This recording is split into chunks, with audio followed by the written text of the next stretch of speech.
안녕하세요, 캐나다 파파입니다. 주말이어서 영상 찍어보려고 카메라 켜고 왔고요.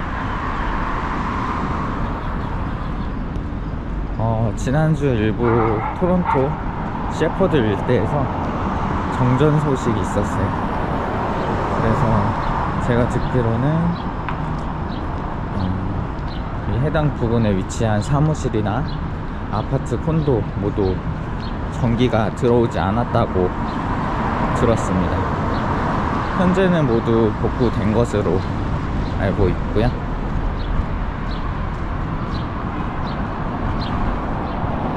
지난주 월요일 기점으로 날씨 매우 좋아지고 있어요.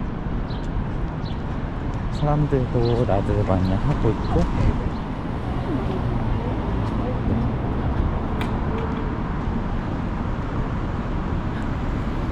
여긴 지금 업타운 쪽이어서 그렇지만 아마 대형 몰이나 공원 같은 데 가면 사람들 되게 많이 몰려 있을 거라고 생각이 듭니다.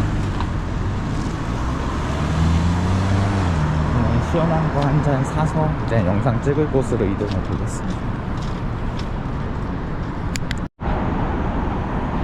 저는 지금 팀몰튼에 가고 있습니다. 사실 팀몰튼은 이제 캐나다에서 알려진 대중적인 브랜드인데, 가격적인 면에선 메리트가 있고, 맛으로 따졌을 때는 사실 호불호가 좀 있습니다. 그래서 그 부분은 한번 경험을 해보시고, 그 다음에 어떤 브랜드를 주로 이용하실지는 생각해 보시면 좋을 것 같습니다.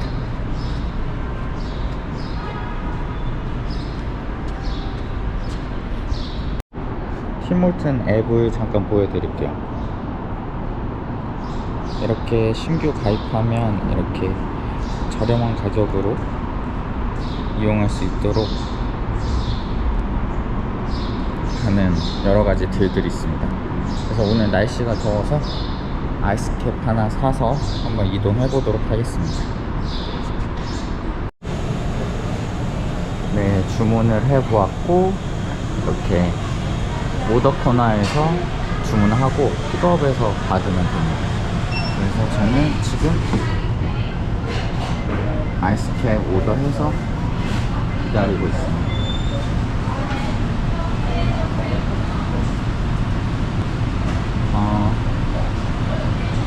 한국 아이스캡 한번 보여드릴게요. 이렇게 커피 우유에 아이스를 간 형태로 되어 있고, 팀몰튼 컵에 이렇게 담아줍니다.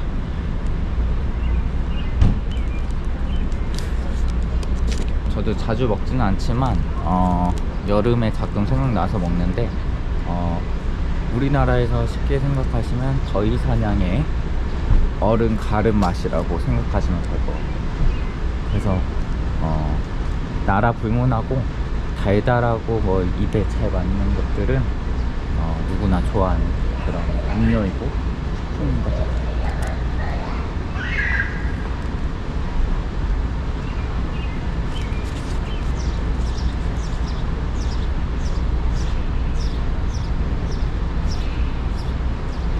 사실 가격이 스타벅스 조금 비싸긴 하지만, 스타벅스가 캐나다에서는 조금 가성비도 좋고 맛도 확실히 좋습니다.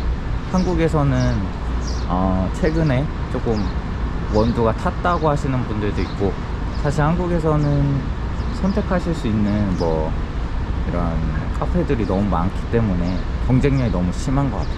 그 스타벅스 가격이 싼 것도 아니고.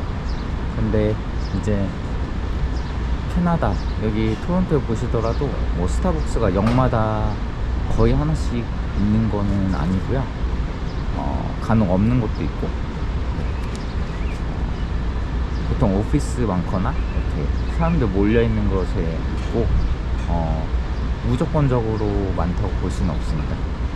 근데 아마 전 세계적으로 봤을 때는 팀 호스튼도 이제 매장 수는 되게 많을 것 같아요.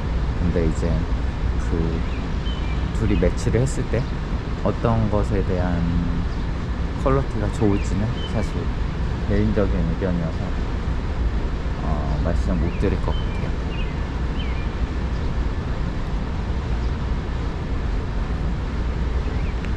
오늘도 구름 하나도 없고 정말 파란 하늘이고요.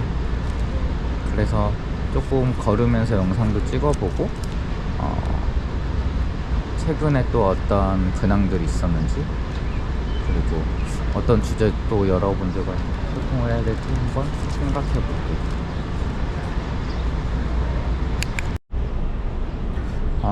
우선 지난번에 이어서 캐나다 정착, 이민하면서 어떻게 보냈는지, 그리고 오시려고 준비하시는 분들이 궁금하신 부분이 아마 경제적인 부분 많이 고민하실 것 같아요. 뭐 이거는 사람마다 다릅니다. 본인이 캐나다에 오셔서 더블 이상 본인 한국 연봉에서 이렇게 받으시는 분들도 있으실 수 있고, 뭐 그보다 더 마이너스로 시작을 하셔야 되는 경우도 있어요. 뭐 이게 어떤 게 맞고 어떤 게 틀리다, 그거는 사실 본인 선택이고 본인이 어떤 삶을 앞으로 계획하는지에 따라 다르기 때문에 뭐 어떻게 말씀은 드리지 못할 것 같아요. 아무래도 이제 모든 환경 옮기는 입장이다 보니 돈이 안 들 수는 없을 거예요.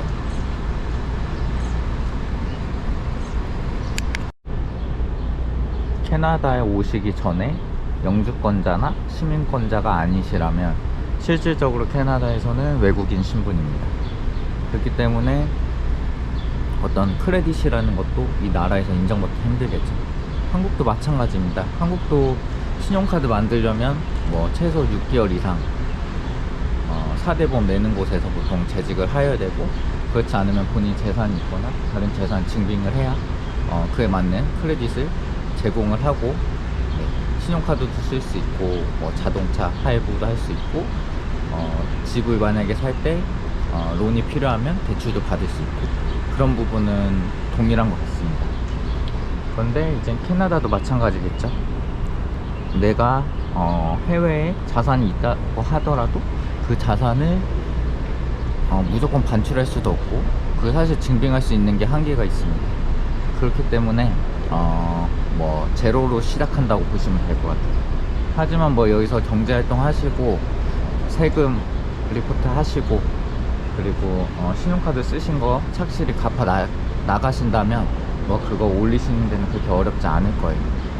그리고 초기에 이제 크레딧 카드도 여기도 이제 한 달에 한 번 페이먼트 하는 시스템인데, 이거는 사견이 들어가 있긴 합니다. 하지만 이제 뭐 그 금액이 10불이든 20불이든 간에 이 사용 금액이 내가 확인할 수 있는 내역에 뜨면 바로 갚으시는 게 가장 좋은 방법입니다. 한국은 보통 실시간은 거의 이제 그 당일날 뜨거나 아니면 그 다음날 정도 확인되는데, 여기는 시스템이 좀 느리다 보니까 바로 뜨지는 않고요. 보통 영업일 기준으로 한 이틀에서 3일 정도 후에 이렇게 사용한 내역이 나오는 것 같습니다. 그래서 주말 같은 경우에는 보통 한 주말 지나고 화요일 정도 되었을 때 이제 확인이 돼서 저는 꾸준히 페이먼트를 계속 하고 있습니다. 어차피 신용카드도 나의 빚이고 결국에는 내야 되는 돈이기 때문에 뭐 여러 장점을 활용해서 바로바로 돈을 내고 있습니다. 그 방법이 초기에는 돈이 많이 나갈 수 있지만 그래도 돈을 어떻게 보면 아낄 수 있고, 캐시가 이제 조금씩 쌓이는 부분을 체감하실 수 있는 부분이라고 생각을 해요. 그래서 그것은 이제 뭐 여러분 상황이 다 다르실 수 있기 때문에 뭐 제가 한 가지 팁을 드리는 거고요. 초기에 얼마나 필요하냐 하면 이제 뭐 워킹 홀리데이나 그냥 단순 인턴십 개념으로 접근을 하시면 사실 내가 여기에서 버는 만큼 벌고 쓰다가 쓰고 가면 되지, 뭐 경험이면 됐다, 이렇게 생각을 하실 수도 있을 텐데요. 만약에 이민이다, 나 최소한 여기서 그래도 한 10년, 20년은 한번 살아보려고 계획을 하고 왔다 라고 생각하시면 사실 그 계획을 조금 다른 방향으로 가셔야 될 것 같아요. 여기서도 돈을 어떻게 불리고 풍요롭게 사는 게 결국에 어느 나라에 살든 간에 그 똑같은 것이고, 네. 그게 또 결국에는 캐나다뿐만 아니라 다른 나라로 이민하는 이유도 내가 잘 먹고 잘 살고 그리고 조금 더 어떤 좋은 환경에서 뭔가 누리고자 하는 그런 것들이 다 포함되어 있지 않을까라는 것이, 네, 저의 생각입니다. 저도 뭐 한국에서 직장 생활도 했었고 나름 이제 재테크나 이런 돈 불리는 일에도 관심이 있기 때문에 뭐 사회생활을 시작했을 때, 그리고 예전에 뭐 아르바이트 했을 때도 꾸준히 돈을 조금이나마 모아왔고요. 그래서 아직 한국에 있는 저의 개인적인 재산은 많이 캐나다로 옮겨오지는 않았습니다. 네. 왜냐면 앞으로의 상황을 사실 아직은 알지 못하고, 그리고 그 모든 돈을 사실 끌어온다는 것은 아마도 여기 제가 정말 마음에 드는 좋은 위치에 있는, 그리고 좋은 규모, 그리고 좋은 것들을 갖추고 있는 그런 하우스를 하나 이제 장만할 때 한번 생각을 해보려고 합니다. 여기도 계약금이 필요하고 그리고 뭐 일반적인 시스템은 거의 한국이랑 비슷하다고 보시면 될 것 같아요. 그래서 한국에 이제 보통 이제 뭐 세이프 박스나 이렇게 파킹 통장이라고 하죠. 뭐 토스도 있고 카카오뱅크도 있고, 그리고 요즘에 이제 여러 은행에서도 이렇게 상품을 내놓고 있는데요. 좀 분산을 많이 해놨어요. 그래서 이제 캐나다 달러 같은 경우에는 캐나다 처음에 왔을 때 직접 환전을 해서 일부 가져왔고요. 그 부분에 이제 당장 이제 은행 계좌가 없었기 때문에 저 같은 경우에는 여기 와서 은행 계좌 만들고 거기에 넣을 목적으로 해서 가져왔던 돈이었고, 그 돈은 이제 와서 바로 계좌 개설하면서 바로 넣었고, 네. 그리고 보통 여기 은행 같은 경우에는 계좌 유지비 그런 수수료가 있는데 보통 한국 돈은 400만원 정도, 캐나다 달러 4,000달러 정도인데요. 그 정도를 가지고 계셔야 수수료가 들지 않고, 보통 뉴커머에게는 이제 1년 정도에는 무료 혜택을 주고 있습니다. 그게 아마 비용이 대략 한 20달러 정도 선인 것 같아요.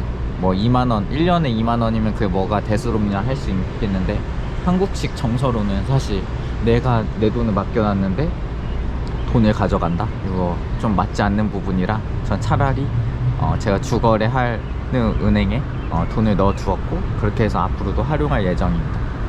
그리고 이제 캐나다 달러, 뭐 미국 달러 환전하는 방법은 여러 방법이 있을 텐데 보통 10,000불 정도?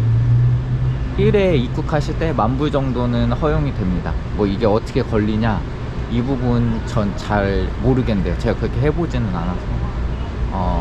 근데 아마 이제 출국이 기준으로 환전한 그런 내역들이 아마 기록에 뜨는 것 같고, 그걸 토대로 아마 랜덤으로 이렇게 공항에서 한번 검사를 하는 시스템인 것 같아요.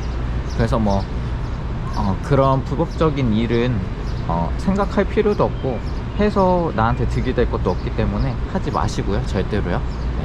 뭐 누구는 혹시 했다 하시더라도 따라하지 마셨으면 좋겠습니다. 왜냐하면 캐나다에서 어떤 내가 해외에서 저지른 범죄, 사소한 범죄 같은 경우에도 여기서 영주권 심사하실 때나 나중에 어떤 서류 심사하실 때 상당히 불이익 되는 경우가 분명히 있습니다. 그렇기 때문에 누누이 이거는 당부를 드리고 싶고, 그래서 더욱 이제 행동에 조심하게 되는 것 같고, 뭐 나도 모르게 그렇게 저지를 수 있다 이런 생각은 절대 하지 마시고요. 네, 하지 않으셨으면 좋겠습니다. 그래서 그렇게 해두었고, 이제 뭐 한국 같은 경우에 해외에 올해 해외 체제자로 이렇게 등록이 되는 경우에는 한국의 본인 계좌에서 캐나다 계좌로 본인 계좌로 송금이 가능하시고요. 그거는 유학생도 아마 동일하게 적용이 되는 것 같아요. 근데 일반적으로는 그게 적용이 되지 않으신다면 본인 계좌에서 본인 계좌로는 송금이 되지 않습니다. 이거는 뭐 이주 계획이나 이런 것들이 확실했을 때만 그렇게 할 수 있고, 일반적으로는 지인이나 뭐 가족이 계시다면 남편 혹은 와이프 이렇게 통해서 돈을 받으셔야 돼요. 그래서 그 방법을 알고 계시고, 그게 아마 지금 이제 곧 완화된다고는 하는데 대략 1년에 5천만 원 정도는 아마 반출되는 것 같아요. 5만 불. 이게 USD 기준이어서 아마 캐나다 달러로 적용되면 또 이게 환차가 있기 때문에 정확히는 제가 말씀 못 드릴 것 같고, 그것은 이제 자세한 것은 한국은행에 여쭤보시거나 아니면 캐나다에 이미 계시다면 캐나다 은행에 여쭤보셔도 좋을 것 같아요. 그래서 저는 뭐 와이어발리나 아니면 뭐 이렇게 외화로 한전해서 캐나다 계좌로 스스로 들지 않고 받을 수 있는 시스템을 통해서 이렇게 조금씩 돈을 그곳에 두어서 필요할 때 가져오기도 하고 그렇게 활용도 하고 있고요. 나머지는 이제 여기서 받는 샐러리로 이제 충분히 감당이 가능하기 때문에 그렇게 생활을 하고 있습니다. 그리고 이제 한국에 있는 돈은 어떻게 하고 있냐, 요즘에 예금 이율이 좀 떨어진 것 같기는 해요. 근데 그래도 예전 초저금리 시대보다는 조금 그래도 올라서 거기에 이제 많이 모아두고 있고, 개인적으로 이제 뭐 주식 투자나 아니면 한국에는 CMA라는 시스템이 있어서 그것도 약간 파킹 통장 개념이긴 한데 좀 이율이 높은 것은 한 5% 가까이 되는 것들도 있어요. 그래서 뭐 한 5천만 원 있으시다 하시면 약 1년에 250만 원 정도 되시죠. 물론 거기에 이제 텍스는 나가실 거고요. 그래서 뭐 그게 250만 원이 엄청 큰 돈은 아니지만 그래도 돈이 불고 있다라는 그런 생각으로 거기에 이제 넣어두고 있습니다. 그리고 좀 공격적인 대형주 주식 투자로 해서 돈도 조금씩 불리고 있고, 사실 뭐 단기적으로 이익을 보려고 절대 투자를 하는 거 아니고, 저는 이제 앞으로 10년 이상 장기적으로 넣어둘 돈이어서 욕심 없이 그냥 내가 돈을 모은다 하는 생각으로 한 주 한 주 모으고 있습니다. 그리고 이제 해외 영주권자 되시면 외교부에 정식적으로 이주 신고를 하실 수 있습니다. 그럴 경우에는 이제 한국에서 뭐 오랜 기간 직장 생활을 하셨던 분 같은 경우에는 저희 매달 월급에서 보통 국민연금 떼갔잖아요. 그 떼간 금액을 이제 일시적으로 반환해서 가져갈 수 있는 혜택이 주어집니다. 왜냐면 뭐 영주권자라고 하면 보통은 이제 한국에서 이제 내가 어떤 의료 혜택이나 연금 혜택을 받을 게 아니라 해외에서 받을 생각으로 이렇게 옮겨간 사람들이기 때문에 한국에서 당연히 그렇게 해주고 있습니다. 사실 그게 맞는 것 같아요. 뭐 내가 혜택을 받을 건 아닌데 계속 낸다는 것도 조금 부당한 것 같고, 물론 이제 나중에 한국에 다시 나이가 드셔서 컴백하셨을 경우에 이 부분에 대해서 어떻게 생각하실지 모르겠지만, 뭐 그게 고민이시라면 개인연금을 드시는 것도 좋을 것 같아요. 저도 이제 개인연금 들어서 이미 만기된 것들도 있고 그렇거든요. 그래서 그 부분도 이제 아마 이주를 하지 않으시면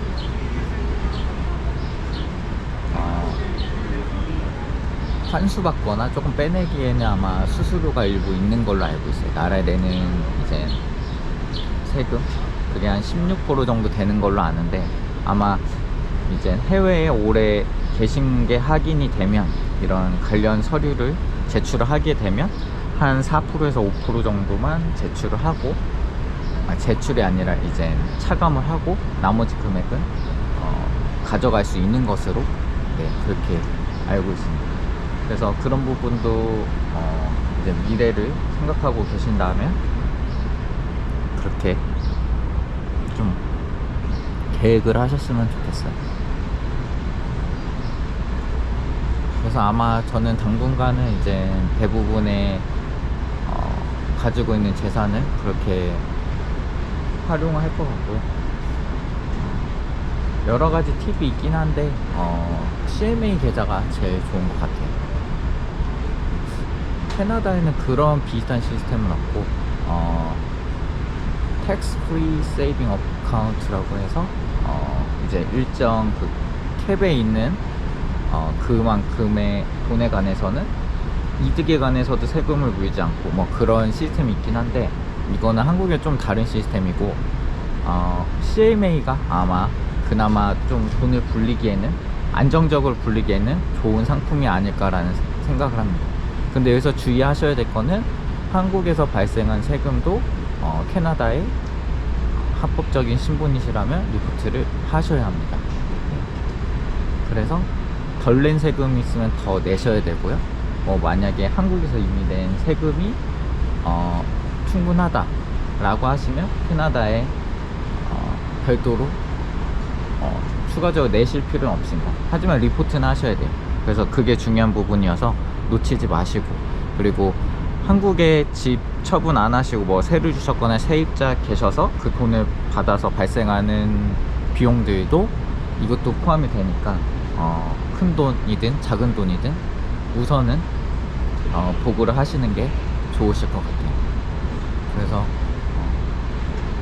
장기적으로 이제 돈을 그렇게 조금씩 저도 옮겨올 생각이고, 지금은 이제 원화하고 캐나다 달러랑 비교했을 때 1:1 비율은 아니고 그거보다 약간 낮은 비율인데, 작년만 해도 이제 되게 높았을 경우가 있었거든요. 이제 사실 1,000원보다 높아진다라는 것은 원화 가치가 좋지 않다라는 거예요. 사실은 한국 경제에 좋지 않다라는 거. 근데 만약에 캐나다 달러가 뭐 800원 정도 내려간다 그러면 사실 원화 가치가 엄청나게 좋아지는 거고요. 사실 이게 상반되는 입장이라, 네, 만약에 여기서 캐나다 달러 벌어서 한국 돈을 바꾸실 분들이라면 원화 가치가 좋지 않을 때 더 이득일 거고, 그 반대일 경우도 있을 거예요. 그래서 그거는 그렇게 여러분의 상황에 따라 활용을 하시면 좋을 것 같아요. 사실 이렇게 살면서 이런 부분들을 모든 사람들이 알려주진 않지만 경제에 대해 좀 관심이 있으시거나 그러시면 보통 뭐 이렇게 온라인 상담 하실 수 있는 분들도 계시고, 은행 가시면 상담 받으실 수 있는 그런 에이전트들도 있으니까 직접 문의하시고 아니면 메일 해보시고 이렇게 하시는 게 가장 좋을 것 같고,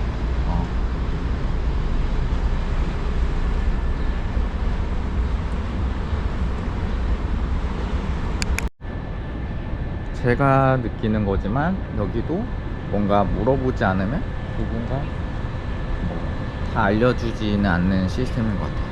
근데 이제 물어봤을 경우에는 그에 합당한 질문이면 충분히 답을 해주는 것 같고, 그래서 사소하더라도 질문을 해보시는 게 좋은 것 같고, 그렇게 해야 여기에 생활도 조금 더 윤택해지시고 뭐 캐나다 이민이 어려웠다 이런 이야기 안 나올 것 같아요. 택배차네요. 여기는 퓨롤레타라는 회사 있어요. 그래서 한국으로 따지면 약간 CJ급의 포지션을 하고 있는 회사이고, 저게 아마 제가 알기로는 밴쿠버 쪽에도 있다고 들은 것 같은데, 이렇게 만약에 한국에서 어떤 물건을 받으셔야 돼도 결국 이렇게 대행사를 통해서 오시거든요. 근데 이제 프롤레타 같은 경우에는 무인 택배함도 있어서, 만약에 여기에서 물건을 리턴해야 된다 그럴 경우에는 택배기사 부를 수도 있지만, 가까운 곳에 이제 무인 택배함 가서 거기에 스캔하시거나 아니면 일정의 그 가이드라인 따라서 이렇게 리턴하시고 다시 환불 받으시거나 아니면 새로 다른 물건을 받으실 수 있는 그런 시스템이 있습니다. 네. 그래서 저도 실제 이용해 본 적이 있고, 리턴 같은 경우에 되게 상당히 빨라요. 그 프로세싱 되는 이제 뭔가 환불되는 과정은 좀 오래 걸리긴 하는데, 물건 자체가 이동하는 데는 보통 캐나다 내에서 한 일주일 정도 이렇게 소요됩니다. 일주일이라면 한국에서는 말도 안 되는 상당히 긴 시간이긴 한데, 여기에서는 일반적입니다. 네, 한 달 정도 걸리지 않았다면 사실은 뭐 잘 이렇게 처리가 됐다 이렇게 보셔야 될 것 같아요. 그래서 이런 부분도 한 가지 팁이었고요. 그래서 보통 이제 이민 오시는 경우에 이제 기혼자가 일 가능성이 크고, 아마 자녀가 있으실 수도 있을 것 같아요. 그래서 한 3자녀 기준으로는 그래도 한 2천만 원 이상, 캐나다 달러 2만 불 정도 준비해 오시는 게 아마 초기 정착하시는 데는 그 정도 필요하지 않으실까 합니다. 제가 이 말씀드린 금액은 사실 현금으로 가지고 계셔야 되는 그런 금액이고요. 그 외에 필요한 것들이 이제 뭐 전체 렌트를 하신다 그러면 디파짓도 필요하실 거고, 아니면 차량 구매하셔야 된다 그러면 차량도 크레딧이 없으면 사실 좀 이렇게 빚을 내서 사는 것이 가능은 하지만 아마 그 이율이 상당히 비쌀 거예요. 그래서 그런 비용도 좀 많이 있으실 거고, 그리고 등등 사람마다 이제 뭐 아이 학교에 들어가는 비용, 아니면 여기 와서 이제 뭐 보통 빌트인이긴 하지만 내게 필요한 가전이나 아니면 가구들 장만하시는 비용, 이런 것들도 드실 거고, 뭐 비행기 값도 거기에 포함되실 수도 있고요. 그래서 돈은 뭐 많으면 많을수록 당연히 좋겠지만, 저는 최소로 말씀드린 것 같아요. 그래서 여기 오셔서 1년 만에 뭐 1억을 쓰셨다, 뭐 2억을 쓰셨다 하시는 분들도 계신데, 그 상세한 내역은 어떤 것까지 포함되어 있는지는 저는 사실 잘 몰라서 그런 거고요. 여기서 직장이 있고 뭐 뭔가 한국하고 비슷하게 삶을 살고 계시다 하시면 그 정도 이렇게 여유 있게 뱅크 어카운트에 유지를 하시면서 사시면 될 것 같습니다. 그리고 여기도 한국과 마찬가지지만 아무래도 렌트 살면 다달 나가는 금액이 크기 때문에 사실 돈을 모을 수 있는 한계가 좀 크긴 해요. 그 렌트라면 내가 랜드로드에게 매달 페이먼트를 갚아주는 그런 삶을 사는 것이냐, 아니면 이제 내가 집을 사서 내가 좀 힘은 들긴 하지만 그렇게 살아갈 것이냐, 뭐 그런 부분들도 있는데, 집값이 앞으로 어떻게 우상향할지 아니면 조금 많이 하락을 할지는 사실 이거 아무도 모르거든요. 근데 캐나다 이민자가 지속적으로 지금 계속 늘고 있는 상황이어서 뭐 이게 극단적으로 많이 내려갈 것 같진 않아요. 특히 토론토, 밴쿠버 같은 경우에는 워낙 집값이 다른 주에 비해서 있었던 지역이고, 뭐 누구든 사실 살고 싶어하는 도시가 토론토 아니면 밴쿠버이기 때문에 더 그런 것 같아요. 집값이 조금 문제 사안이라고 하시면 요즘 캘거리라는 지역도 많이 뜨고 있으니 그쪽으로 가보시는 것도 좋을 것 같아요. 근데 거기에 이제 잡이 있으셔야 될 것 같고, 그리고 이제 어떤 이민을 하시는지는 모르겠지만 주 정착 의지를 보이는 그런 것들도 보여주셔야 되기 때문에 단순히 알버타가 집값이 싸서 무조건 가야 된다 이런 생각은 하지 마시고, 모든 것들이 이제 조금 확정되셨을 때 가시면 좋을 것 같아요.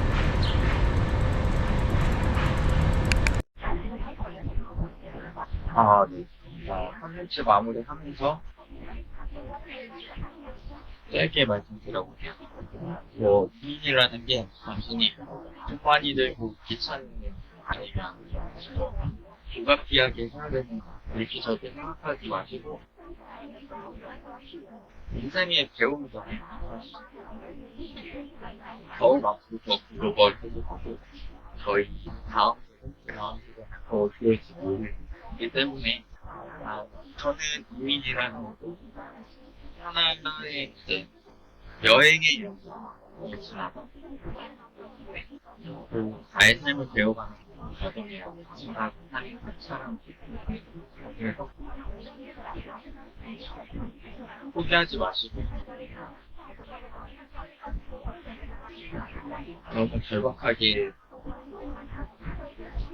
사시지도 마시고, 한국엔 어디 가나 열심히 살고 열심히 하고, 또 나는 생각보다 건강하게 나를 사랑하기 때문에 절대 포기하지 마시고 이렇게 하나하나 발전하시고 또 많이 드시고 더 많은 한인 이민자들이 성공하실 수 있는 그런 날이 개인적으로 매우 기쁘고, 저도 그 앞으로의 목표가 있는데 결국에 이민의 삶의 목적이겠죠. 그래서 모든 것들 그만하고, 오늘 영상은 여기에서 마무리하고 조만간 또 다른 영상으로 찾아오겠습니다. 네, 감사합니다. 이만 보겠습니다.